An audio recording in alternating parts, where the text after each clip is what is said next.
இன்றைக்கி ஒரு நாள் ரீசெண்டாக நடந்து போயிருக்கும்போது என்னடா அது வெளிச்சடின்னு சொல்லி திரும்பி பார்த்தா ஃபிஷ் கடை. சரி சொல்லி நேராக உள்ளே போயிட்டு என்னக்கா மீன்லாம் இருக்குது எப்போக்கா கடை தந்தீங்க அப்படின்னேன். இன்னும் 10 நாள் தான் பார்க்க போகுது அப்படின்னாங்க. சரிக்கா மீன் கலெக்ஷன்லாம் காட்டுங்கக்கா அப்படின்னேன். சரி பார்த்தா மீன் தொட்டிலாம் காலியாக இருக்குது. என்னக்கா இன்னும் மீன்லாம் வாங்கி போடலையான்னேன். இனிமேல் தான் தம்பி வரோம் அப்படின்னாங்க. சரி இருக்கிற மீன்லாம் காட்டுங்கன்னு சொல்லிட்டு அப்படி லைனாக பார்த்துட்டே வந்தேன்.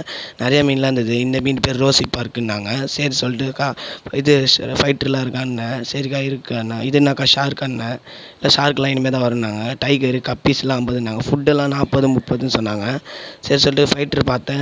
எல்லாமே இருந்தது. எவ்வளோக்கண்ணா 60ன்னு சொன்னாங்க.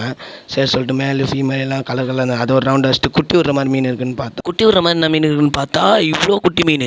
சரி சொல்லிட்டு நேராக கிட்ட எடுத்துகிட்டு போய் பார்த்தா என்னக்கா இவ்வளோ குட்டி மீன் எப்படிக்கா அப்படின்னேன். ஆமாம் தம்பி ஒரு 4 5 மீன் தான்ப்பா அது குட்டி நிறையா விட்டுச்சுப்பா அப்படின்னாங்க. சரிக்கா எவ்வளோக்கா ப்ரைஸுன்னேன். சரி பேர் 20ன்னாங்க. சரி சொல்லிட்டு நம்ம ஒரு பேர் எடுத்துன்னு குட்டி விடுமான்னாங்க. அது உள்ளாக்கு தான்ப்பா தம்பி அப்படின்னாங்க. சரி சொல்லிட்டு காட்டுங்க நானே குட்டி விடுறேன்னு சொல்லி பிடிச்சிக்கிறேன்னு சொல்லிட்டு பிடிச்சா 10 மீன் மாட்டுது. அதில் தேடி கீடி பார்த்ததில் எப்படியோ மாட்டினது ஒரு 2 மீனை பிடிச்சிட்டு அந்த ஃபீலோட நாங்கள் கிளம்பிட்டோம். நீங்களும் இந்த மாதிரி உங்கள் வீட்டில் குட்டி விட்டுருந்ததுன்னா மறக்காமல் நம்ம கமெண்ட் பேஜில் கமெண்ட் பண்ணுங்கள்.